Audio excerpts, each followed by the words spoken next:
Bien. Bueno, entonces hoy vamos a hablar de estenosis mitral, como bien saben. Se define como obviamente, como una obstrucción de la circulación natural de la sangre, obviamente de la aurícula izquierda hacia el ventrículo izquierdo durante la diástole ventricular. Es básicamente una valvulopatía mitral. Afecta a cualquiera de los componentes del aparato valvular, esto quiere decir el anillo, las válvulas propiamente dichas, sus bordes libres, el cuerpo de las mismas o incluso el aparato subvalvular que se considera a las cuerdas tendinosas y a los músculos papilares. Su etiología, las dos más importantes van a ser la fiebre reumática y la esclerodegenerativa. Después hay otras mucho menos frecuentes que ya vamos a hablar. En cuanto a la fiebre reumática, es una enfermedad que más allá de que ha perdido mucha incidencia a lo largo de las décadas por la utilización masiva, digamos, de antibióticos, recuerden que es una reacción autoinmune a través de la reacción cruzada que tiene con las proteínas del estreptococo que producen agresión al tejido valvular, ¿sí? Esto genera inflamación, edema, después agregado de fibrina y plaquetas, y por último, bueno, engrosamiento y la inflamación y recuperación va a terminar degenerando el tejido, engrosándolo y finalmente calcificándolo, ¿no? Eh, su, su curso natural es muy lento, sobre todo en los países desarrollados, desarrollados e industrializados, no tiene que ser primer mundo, sino me refiero que los que tienen avance rápido son los subtropicales, porque ahí, digamos, se utiliza menos antibiótico, la consulta quizás es mucho más tardía, el diagnóstico, el tratamiento se demora todo, y entonces se hace mucho más súbita la progresión, incluso se operan pacientes jóvenes o se intervienen pacientes jóvenes con valvulopatía reumática.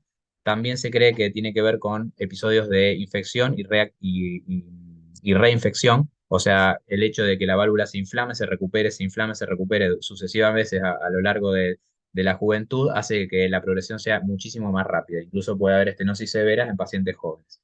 Acá o en cualquier país industrializado con la utilización de antibióticos es mucho más raro y se produce a través de un antecedente de una estreptococia que no fue bien tratada a tiempo.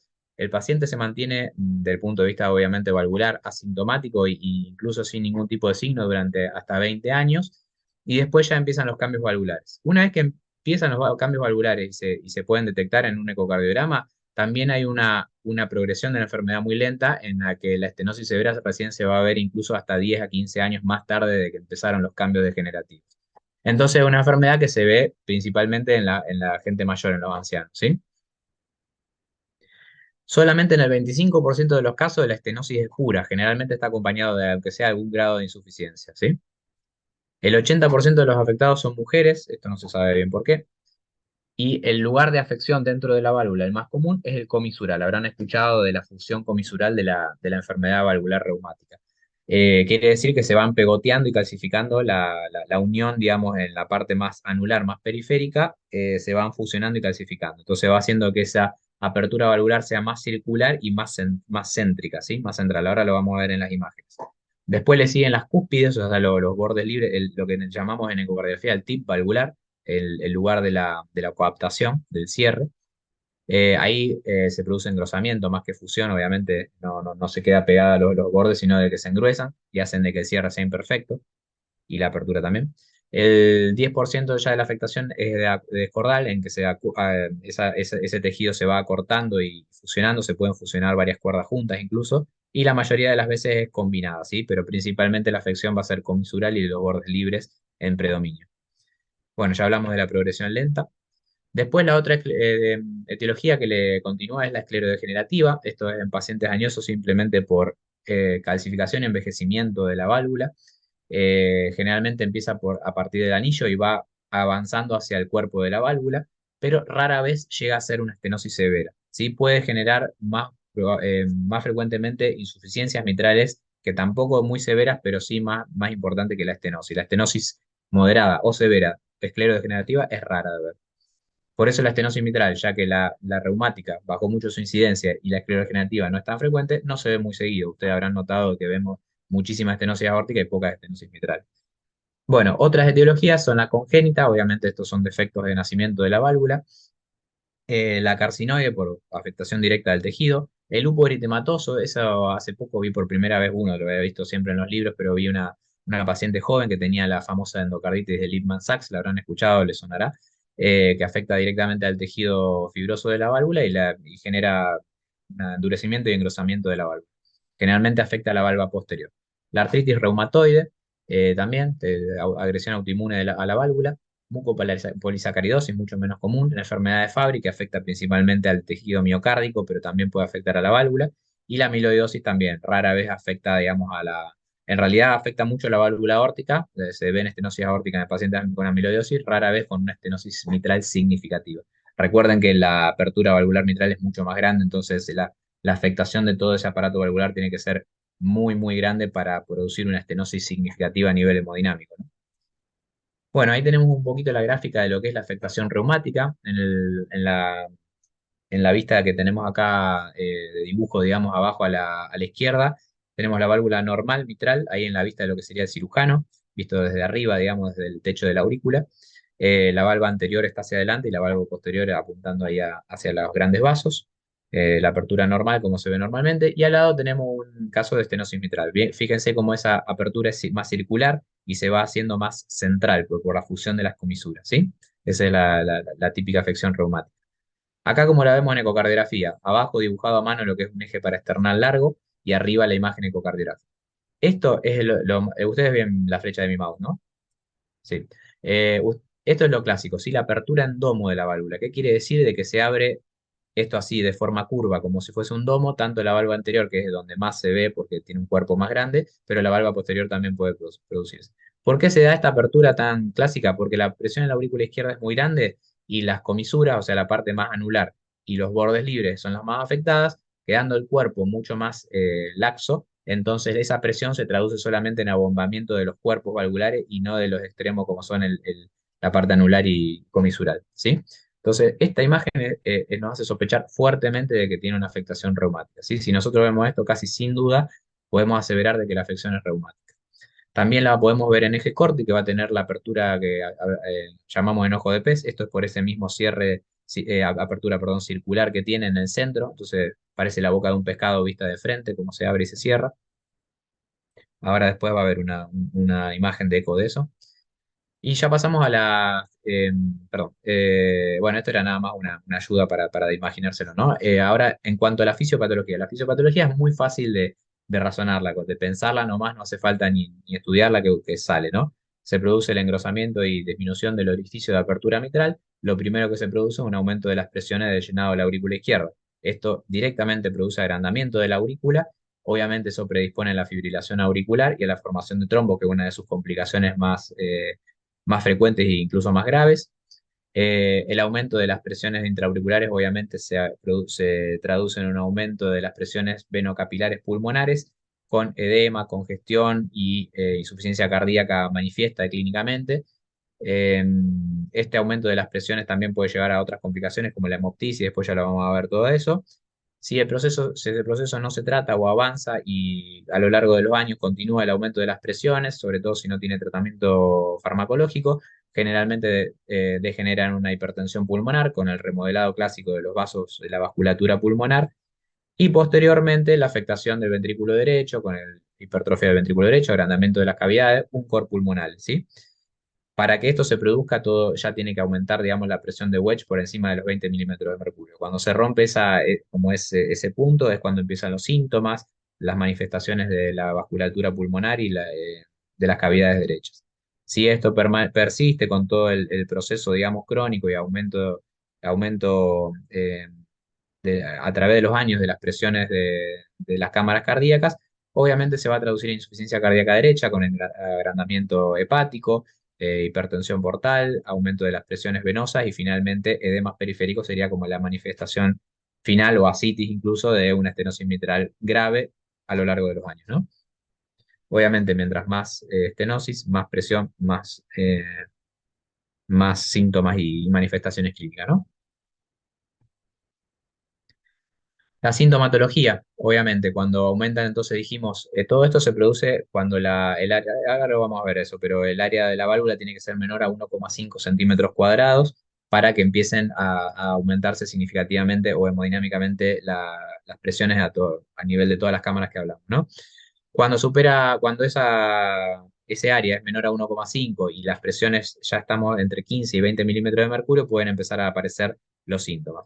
Pero ojo que no son solamente síntomas crónicos. Un paciente puede estar completamente asintomático, tener estenosis mitral y sufrir un proceso que lo descompense, como por ejemplo fiebre, una infección de cualquier tipo, incluso el ejercicio o la disnea, o sea, puede estar completamente asintomático y de repente hacer un esfuerzo importante. Y la taquicardia, recuerden que es un determinante muy importante de la diástole porque la corta, además aumenta el flujo, digamos, el gasto cardíaco, y todo eso obviamente aumenta el gradiente de presión. Y todo esto es completamente determinado por ese gradiente entre el ventrículo y la aurícula izquierda, ¿sí? Entonces, un paciente que a lo mejor en su vida cotidiana no tiene ningún evento puede debutar con un edema agudo de pulmón. Ténganlo en cuenta. Y después, digamos, la otra sintomatología progresiva, obviamente, es por aumento de las presiones capilares, que va a terminar en disnea, tos y sibilancias cuando ya la afectación haya congestionado el alveolo y todo lo que ustedes ya saben. Signos obviamente más avanzados, ya con disneas de reposo, como la ortopnea o, bueno, ya hablamos de la manifestación del edema agudo de pulmón. Los pacientes, como son crónicos, tienden a autolimitarse, como siempre estudiamos en insuficiencia cardíaca, así que hay que ir a buscar la sintomatología quizás con un test de esfuerzo muy graduado, a baja capacidad funcional. Si el paciente hace menos de 5 meses, ya se puede considerar de que está sintomático realmente y que es un pseudo asintomático al decir de que no tiene disnea, ¿no? Bueno, la hemoptisis ya habíamos hablado un poquito, eso se produce cuando hay la rotura, digamos, de algún vaso capilar a nivel del alveolo y drena directamente al alveolo. Se da en un 35% de los pacientes que ya tienen estenosis significativa y puede manifestarse de diferentes formas, como esputo teñido de sangre en un episodio de disnea paroxística nocturna o una tos violenta, como esputo rosado espumoso en el edema agudo de pulmón, esto de la sintomatología clásica, y infarto pulmonar ya, bueno, es cuando hay altas presiones pulmonares y se pueden dar incluso infartos segmentarios, ¿no? Los edemas ya habíamos hablado que la manifestación final por ya la congestión de todo el sistema venoso. Complicaciones. Bueno, la más clásica y temida que antes de la era, digamos, de la anticoagulación era una causa de mortalidad muy alta. El paciente que empezaba con FA ya tenía indicación de intervención porque esto iba a terminar casi seguro en una complicación de embolia sistémica. Hoy con la anticoagulación ya esa indicación de intervención es 2B, o sea, es mucho menos importante, pero hay que hacer todo lo posible para mantener a ese paciente en ritmo sinusal. La desfibrilación auricular empeora mucho el pronóstico de la estenosis mitral y un paciente que tiene FA solitaria tiene mucho menos embolia que un paciente que tiene FA secundaria estenosis mitral. ¿Sí? Así que muy en cuenta eso a la hora de estar bien atento a la anticoagulación. Recuerden que todavía no están aprobados, por lo menos que yo sepa, los anticoagulantes nuevos para las FA secundarias a valvulopatía, así que esto tienen que seguir con antagonistas de la vitamina K, por lo menos quizás no estoy súper actualizado con eso, pero tengo entendido que sigue siendo así la Sí, sí, indicación. así. Bien. En cuanto a endocarditis infecciosa, dado que tenemos afectación y engrosamiento de la válvula, este es un asiento para vegetaciones. Ojo que las que están muy calcificadas no tienen tanta endocarditis como las que están un poquito más sanas, digamos. Las estenosis leves suelen hacer más endocarditis que las estenosis severas, por una cuestión de que el tejido ya es avascular y no es tanto asiento de las vegetaciones, ¿no? Eh, la hipertensión pulmonar, por todo lo que ya hablamos antes, no hace falta explicar. Bueno, al examen físico, ¿qué vamos a encontrar en un paciente con estenosis mitral significativa? Tenemos, bueno, una fase clásica, pero estos son pacientes también crónicos con estenosis mitral severa, cuando ya tenemos cianosis labiales porque ya tenemos hipertensión pulmonar, rubor malar. El pulso va a ser normal o parvus. ¿Por qué va a ser parvus? Porque justamente es un paciente que tiene bajo gasto porque el flujo de la aurícula izquierda al ventrículo izquierdo ya se disminuye y entonces va a tener obviamente un volumen minuto bajo. Entonces el pulso puede llegar a ser parvus. En el yugulograma tenemos una onda aprominente, eso es simplemente por la contracción de la aurícula izquierda contra la válvula estenótica. Y acá me van a explicar ustedes por qué tiene una onda B gigante, que es la contracción, digamos, la fase ventricular, ¿no? De la contracción ventricular. ¿A alguien se le ocurre? Acá está el yugulograma abajo para machetear. La onda B. Claro. ¿Cómo Parece la una pregunta, onda. perdón? Esta no parece una onda B gigante, pero bueno, se supone que la onda B es la predominante, ¿no? Estamos hablando de una estenosis mitral ya severa con síntomas, ¿eh? ¿Cómo la pregunta, Marcos? Perdón. La onda B del yugulograma, que es la fase ventricular, o sea, la contracción del ventrículo, ¿por qué tiene una onda B gigante en el yugulograma en un paciente con estenosis mitral severa y sintomática?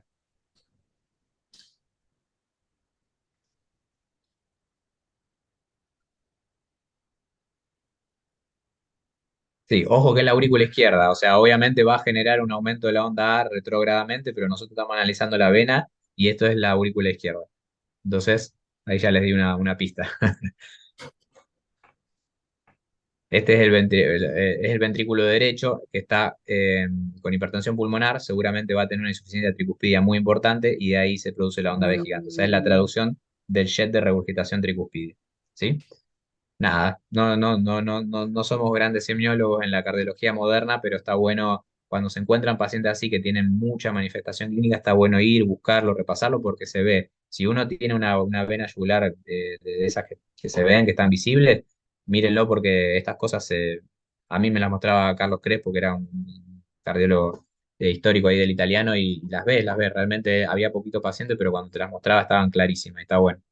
Bueno, después las manifestaciones del cor pulmonale, sobrecarga BD, podemos tener choque sagital, latido sagital, o el choque de punta dificultoso por el levantamiento, digamos, del corazón en sueco, ¿no? Que se ve en la radiografía. O sea, se desplaza el ápex del VI hacia atrás y hacia arriba. Entonces no vamos a encontrar. Pero sí el latido sagital y todas las manifestaciones de hipertensión pulmonar, ¿no? El frémito diastólico, porque es un soplo, digamos, ya cuando es severa, soplo importante, generalmente genera frémito, que es la traducción, digamos, palpable del soplo, ¿no? Bien, no sé si, bueno, lo deben haber visto, pero como se ve tampoco, a lo mejor uno se lo olvida. El soplo de estenosis mitral es un clásico de la semiología cardíaca. Se le llama el Rufut Tata por los diferentes sonidos que se pueden escuchar. La verdad que en mi vida lo escuché muy claro. Una vez lo escuché en un paciente y escuchaba un soplo diastólico y fin. La verdad que diferenciar todo esto para mí por lo menos era imposible, pero o sea, como para entenderlo y analizarlo está bueno para pensarlo, ¿no? Tenemos que va a ser diferente en una estenosis mitral leve y en una estenosis mitral severa. Vamos a empezar por el segundo ruido, ¿no? El cierre de la válvula aórtica y pulmonar, que fisiológicamente están separados por milisegundos. Vamos a tener un espacio digamos, de silencio hasta que se produce el open snap, está acá como en las siglas, pero es el chasquido de apertura. Esto es por la válvula rígida de la válvula engrosada, es rígida y con un aumento de la presión en la aurícula izquierda abre súbitamente y genera ese chasquido de apertura. Como repito, soy honesto, jamás escuché un chasquido de apertura. Entonces vamos a tener una primera parte que va a ser olos histórica, ¿no? Perdón, holodiastólica. Después va a haber, en el caso de que sea leve, un silencio mesodiastólico y finalmente un refuerzo telediastólico, terminando con el R1, que es el cierre de esa válvula mitral, ¿sí? Mitral y tricúspida, por supuesto.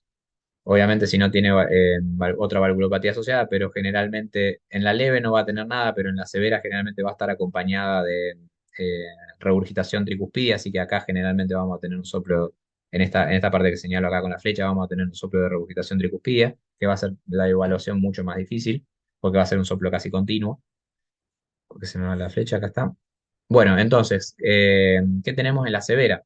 ¿Cuáles son los cambios? Primero, de que se van, más allá de que generalmente no es audible, el cierre aórtico y pulmonar se van a fusionar. ¿Por qué? Porque aumentó la presión en las cavidades derechas, entonces el pulmonar se acerca al aórtico, ¿sí? Las presiones son más parecidas y se hacen más cercanos.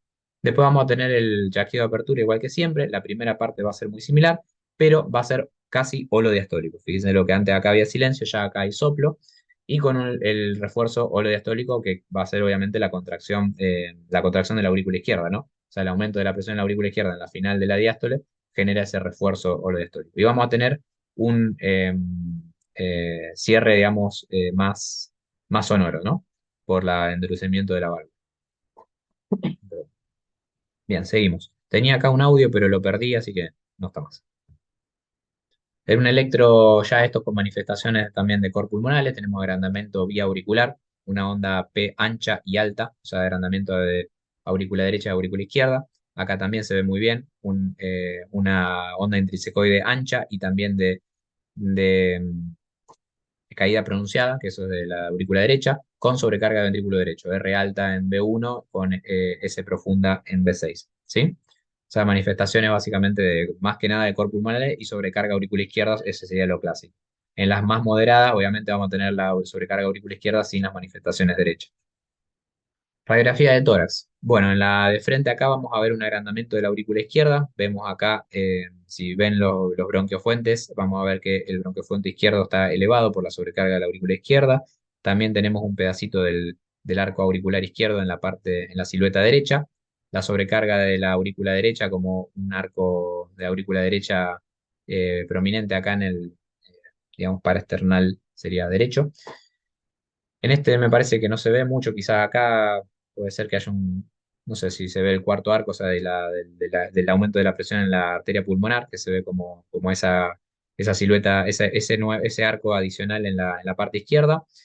Acá no hay, aparentemente no hay un crecimiento importante del ventrículo derecho porque no se ve, digamos, la forma en sueco, con la punta levantada hacia arriba. Y lo mismo acá en la radiografía de perfil, vemos disminución del espacio retroesternal por sobrecrecimiento de cavidades derechas y podemos ver la silueta de la aurícula izquierda agrandada. En ecocardiografía, bien, vamos a tener principalmente megas aurículas izquierdas enormes. Cuando la estenosis mitral es severa, las aurículas van a ser gigantescas, la aurícula izquierda principalmente, obviamente. La apertura endomo que habíamos hablado, fíjense el engrosamiento acá del borde libre, también de todo el cuerpo, pero sigue teniendo apertura endomo. Obviamente el orificio está reducido, fíjense acá la apertura en boca de pez que le había dicho, un circulito casi en el medio de la válvula. Y la más importante que... Ah, está bien, ustedes ven toda la foto esta, ¿no? Sí. El flujo mitral. Vamos a tener un gradiente que simplemente se mide trazando lo que nosotros llamamos el BTI, la integral de velocidad en el tiempo del flujo transmitral. Fíjense acá en el dibujito cómo está midiéndose con continuo, porque ya las velocidades son altas. Fíjense, velocidad máxima 2,5 metros por segundo. Esto si no lo pedimos, no lo medimos con continuo y lo que hacemos con pulsado, como lo hacemos habitualmente, nos daría lo que nosotros llamamos aliasing. No podemos, las velocidades son tan altas que el pulsado no nos permite medirlo, así que tenemos que hacer una medición en continuo. Medimos el gradiente, que nos da una idea de la diferencia de gradiente de presión entre aurícula y ventrículo. Cuando este gradiente es mayor a 10, ya la manifestación es significativa, ya la estenosis es significativa, quise decir, y la velocidad máxima también, ¿no? 2,5 metros ya es una barbaridad. Pero lo más importante para nosotros en evaluación Doppler de la estenosis mitral, tenemos la evaluación, digamos, lo que es planimetría, que podemos medir el área directamente, esto nos da un parámetro directo, pero es bastante difícil de medir. Generalmente esta válvula está divina, pero generalmente está más calcificada, más engrosada, y esta medición no es nada sencilla. ¿En qué viste Eh, eso? Esto es un eje corto a nivel de la válvula mitral. O sea, el clásico eje corto lo hacemos a nivel de los músculos papilares. Esto es Ujú. simplemente torsionando un poquito el transductor para irnos más hacia la válvula mitral y vemos la apertura. Cuando consideramos que estamos en el máximo, digamos, de apertura, en el tip valvular, en realidad no el máximo, sino en el verdadero lugar donde se ve el perímetro de esa válvula, ahí lo marcamos. No es nada fácil.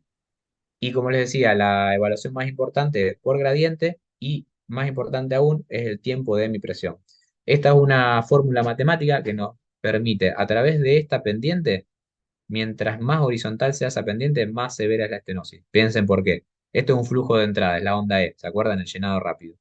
Entonces, esa onda E, mientras más chiquito sea el agujero por donde tiene que pasar, más le va a costar vaciar a la aurícula todo su contenido en el ventrículo izquierdo. Entonces, ese flujo va a ser más lento y va a tardar más tiempo en producirse, ¿sí? Esta pendiente se va a hacer más horizontal a medida que más chico es el agujero.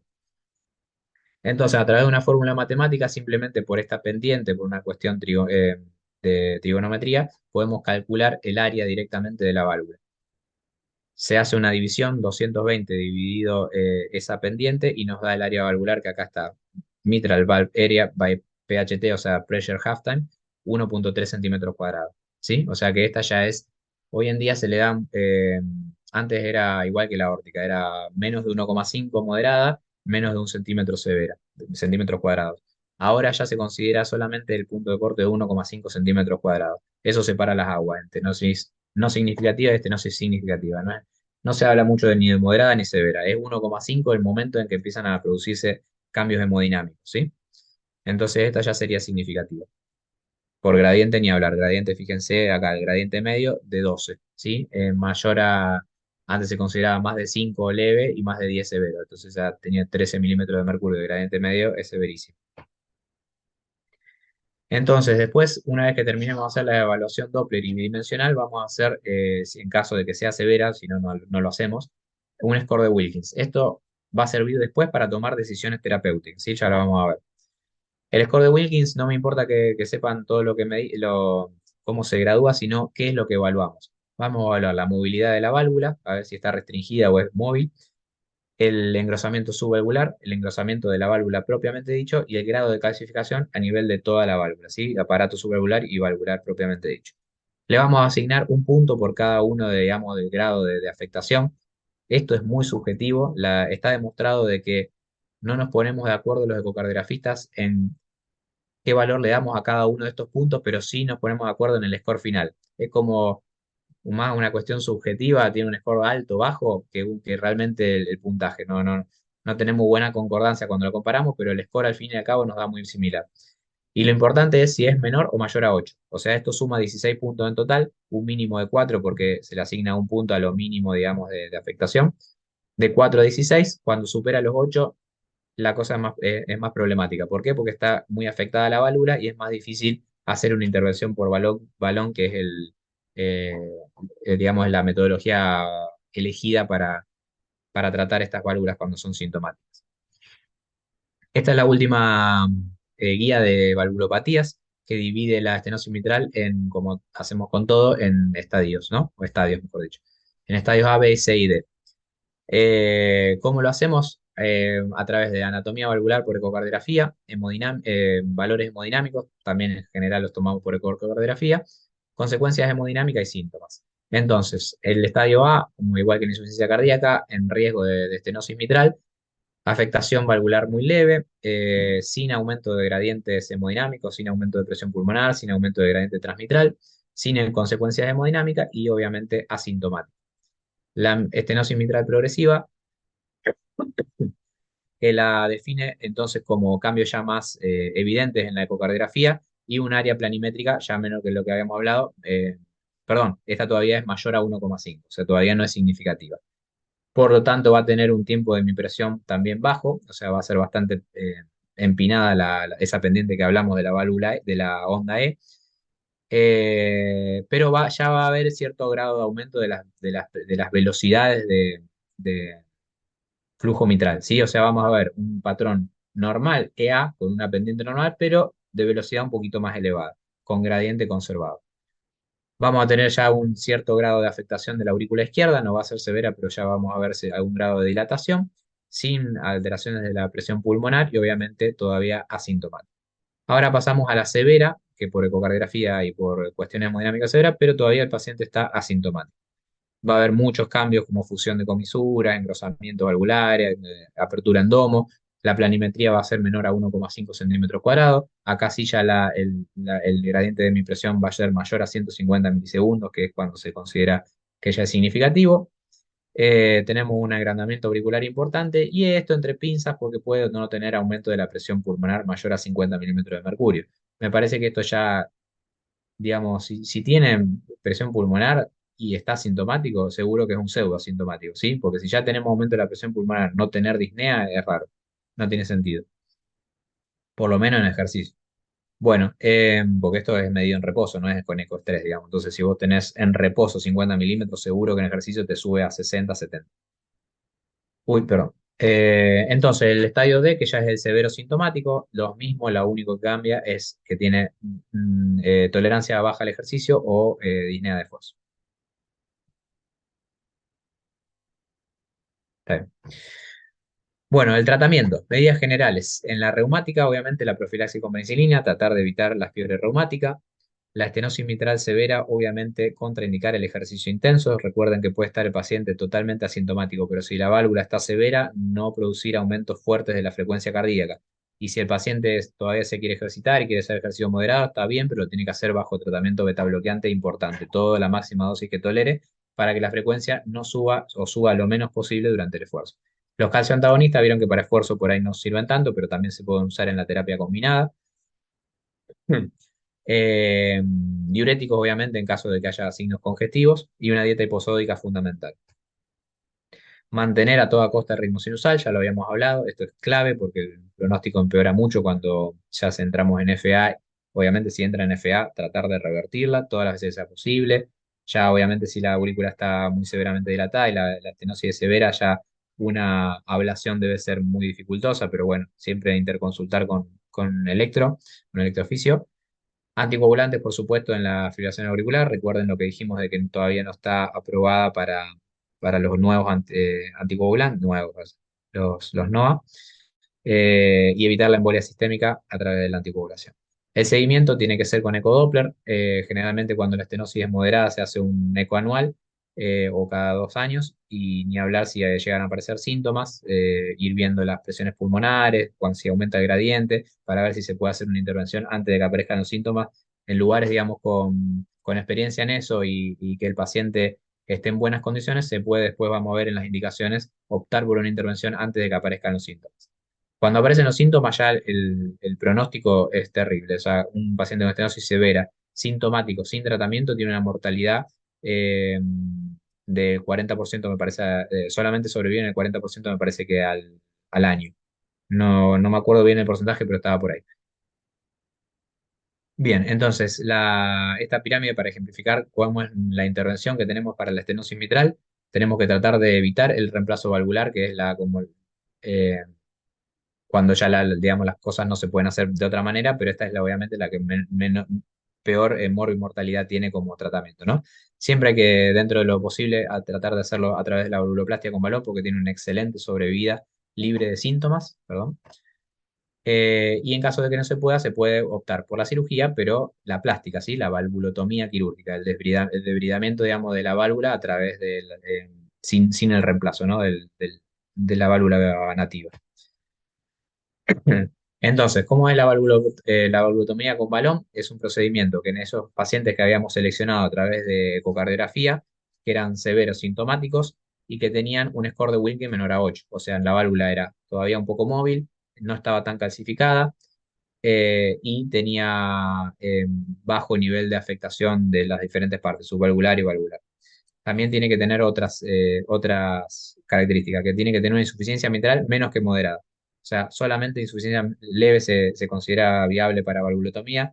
Obviamente, imagínense que estamos inflando un balón y si ya la insuficiencia mitral es moderada, esto va a terminar en una insuficiencia mitral severa y una contraindicación. Y no tiene que tener trombo en la aurícula izquierda, que es una contraindicación. ¿Sí? Entonces, fíjense cómo el procedimiento: se mete un catéter a través del catéter venoso, se atraviesa el septum interauricular y una vez que se posiciona el catéter a través de la válvula izquierda, se infla este balón a presión y se va rompiendo, obviamente, la fusión comisural y todo el pegoteo que tiene esa válvula para lograr nuevamente una apertura acorde, ¿no? Fíjense acá el cambio de gradiente entre una y otra. Esta es la diferencia de presión, o sea, justamente, el gradiente de presión es diferencia de presión entre ventrículo izquierdo y válvula mitral. Fíjense cómo decreció de 40 milímetros de mercurio en el sístole que llega acá. Fíjense cómo la media bajó muchísimo, ¿no? Después de la valvulotomía. Si no hay complicaciones de insuficiencia mitral que requerirían una intervención quirúrgica, incluso a continuación, digamos, pasaría de la sala de hemodinamia directamente a quirófano en caso de una complicación. Recuerden que para hacer este procedimiento tiene que haber cirugía disponible y de urgencia, no es que pueden llamar al cirujano, no. Este paciente tiene que ir directo a quirófano si se complica durante la valvulotomía, pero si sale bien, que en general, si el paciente está bien seleccionado, tiene bajísimo grado de complicación. Creo que la insuficiencia mitral severa es en 1 a 2% de los pacientes. Tiene una excelente sobrevida libre de síntomas.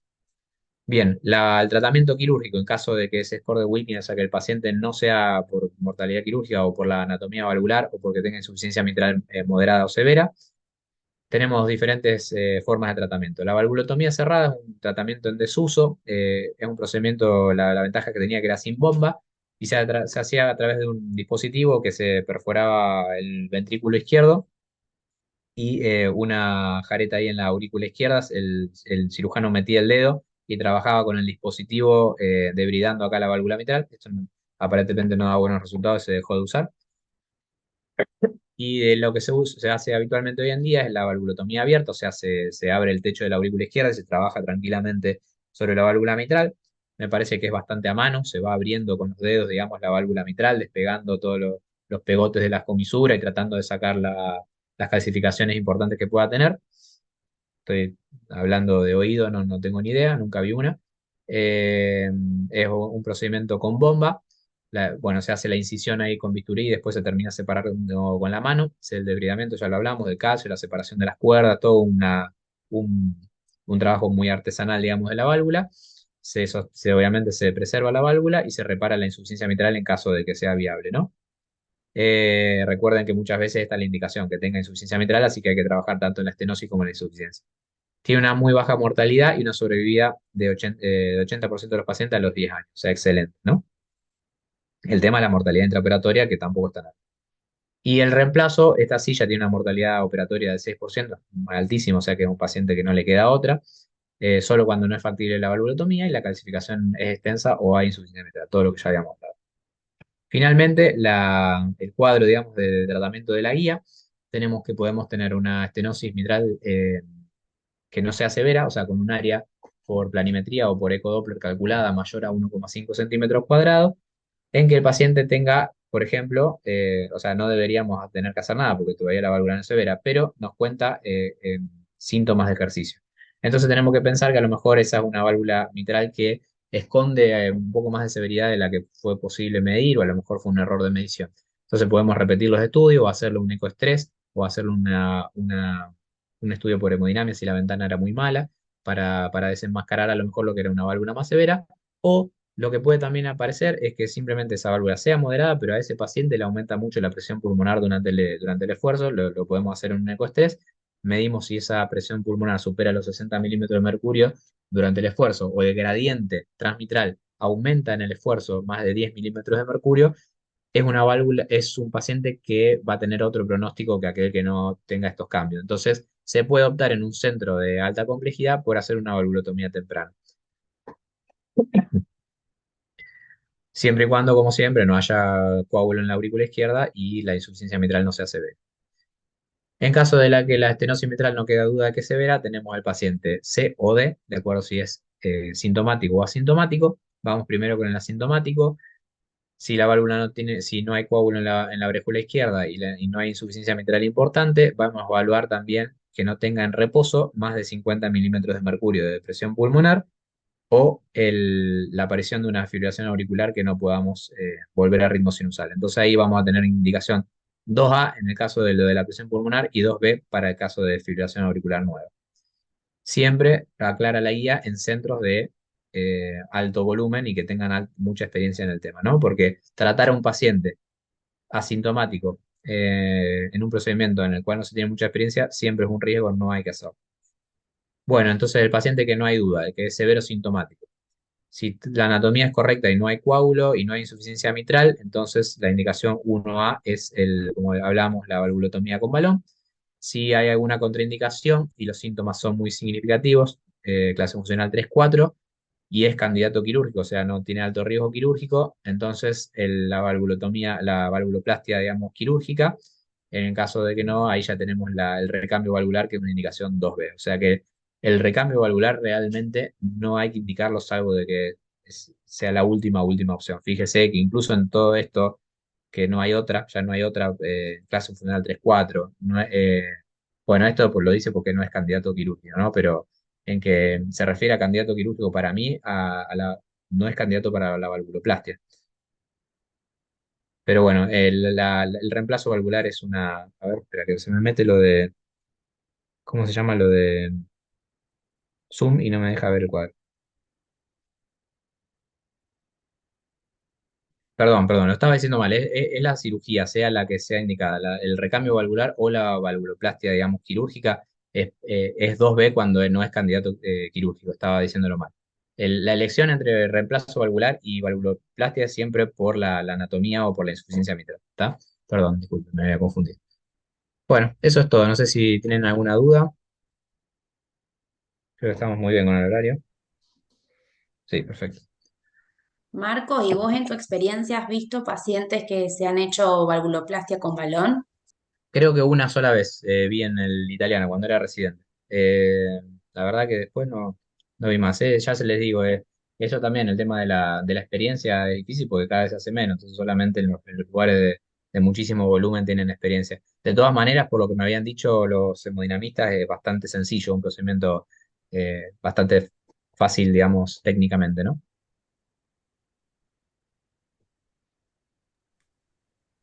Yo tengo una duda. Cuando Sí, hablamos con balón, ¿es lo mismo que la comisurotomía mitral percutánea? sí, exacto. Listo. Sí, sí. Porque básicamente lo que haces con el valor es eso, una comisurotomía. O sea, estás debridando toda esa función comisural y agrandando el área valvular. Pero si es percutánea, porque puede ser comisurotomía quirúrgica, que es la casa del cirujano, y la percutánea es la de la hemodinamia, con balón. Mm. Es lindo, la verdad que los ecocardiogramas de estenosis mitral, que cada tanto sí se ven, son muy lindos porque son muy vistosos, tienen de todo, tienen la aurícula gigante, la apertura en domo, el gradiente aumentado, es un eco bien, bien para presentarlo, digamos, bien para analizarlo con tiempo. Pero generalmente es clara, es una valvulopatía que, a diferencia por ahí de la estenosis aórtica, que es siempre un desafío, la estenosis mitral rara vez nos queda duda de si es significativa, salvo que el paciente esté taquicárdico, ahí ya las mediciones son muy complejas. Lo que se puede hacer ahí es masaje de seno carotidio para bajarle la frecuencia y entonces ahí se puede analizar mucho mejor. El otro día tuve un paciente así que me parece que había sido mal diagnosticado, lo habían intervenido de la válvula aórtica. Yo le hice un eco y tenía calcificación de la mitral. Eh, ya lo habían operado de la válvula aórtica y yo le hice masaje seno-carotídeo, creo que estaba en FA, y cuando se enlenteció tenía una pendiente de desaceleración horrible, así que tenía estenosis mitral y debería haber sido tratada en la misma cirugía. Pobre. Sí, sí, pero re interesante porque vos por ahí viste por un eco medio hecho así apurado, tiene estenosis aórtica severa. Ojo, que la válvula estaba, la mitral estaba calcificada y por lo menos moderada era, y la indicación cuando es moderada ya es que si uno va a operar la válvula aórtica tiene que tocar la mitral, ¿no?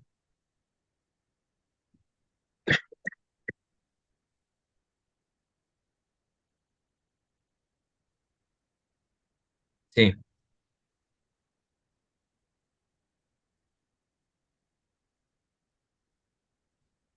Ojo, la pendiente esta es una evaluación Doppler únicamente, o sea, digamos, en el flujo transmitral vos trazás esa pendiente de la onda E. Lo único que tenés que hacer es trazar una línea y el equipo ya te dice cuál es el THP, que es el tiempo de mi presión, ¿no?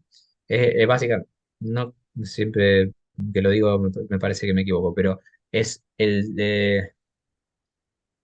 el tiempo en que la media de presión baja a la mitad, ¿sí? Entonces por eso depende de la pendiente de esa línea, ¿no? Esa es una evaluación exclusivamente Doppler. La evaluación de la planimetría la recomiendo solamente si tiene una ventana divina como la que vimos hoy. Si no, te va a llevar a más confusión que otra cosa. Ahí me quedo con el gradiente y con la pendiente siempre. Siempre y cuando no tenga taquicardia. Si está taquicárdico, la evaluación del gradiente y de la pendiente no sirve, realmente no sirve. Hay que esperar o medicarlo o ver la forma de hacerlo con frecuencia cardíaca más baja. La otra cosa que puedes hacer es esperar, si es que está con fibrilación auricular, es que estos latidos de la FA que de repente hace una pausa grande y entonces usas ese latido. Ese sí te sirve con un solo latido que tenga baja frecuencia, ahí puedes hacer toda la evaluación. No el gradiente va a seguir alto porque el paciente está en taquicardia y está con alto gasto. Entonces las presiones van a estar altas en la aurícula izquierda y eso va a aumentar el gradiente transmitral. Pero la pendiente sí la va a poder medir sin problema. Y si está descompensado, no sirve la evaluación de la estenosis mitral. Si el paciente está con insuficiencia cardíaca aguda, ni la hagas. Sí, te va a dar siempre elevada porque está congestivo, la presión está alta. La presión en la aurícula izquierda, no la presión arterial. Bueno, ¿alguna más? El Listo. jet Bueno, chicos. de la insuficiencia Ah, mitral. sí. Sí. ¿Qué? Si el jet de la insuficiencia mitral cuando acompaña la estenosis es central. No, generalmente va a ser, digamos, de origen central, pero o sea, el origen de la insuficiencia va a ser en el centro de la válvula, que es generalmente donde está más engrosado y hay déficit de coaptación, pero el jet en sí va a tener una dirección muy poco central porque recordá que las insuficiencias centrales en general tienen que ver por dilatación anular, o sea, porque se va agrandando el anillo, tironea de las válvulas y en el centro queda un orificio, entonces el jet es bien, bien derechito, digamos. Es como si fuese que destapas una, un desagüe, ¿viste? Entonces todo va bien derecho. Si no hay turbulencia, el jet va a ser bien recto. Ahora, si vos tenés, por ejemplo, tentin asimétrico o calcificación en que la válvula está toda deforme, ese jet va a ir parado, por donde encuentre lugar, digamos. Bárbaro.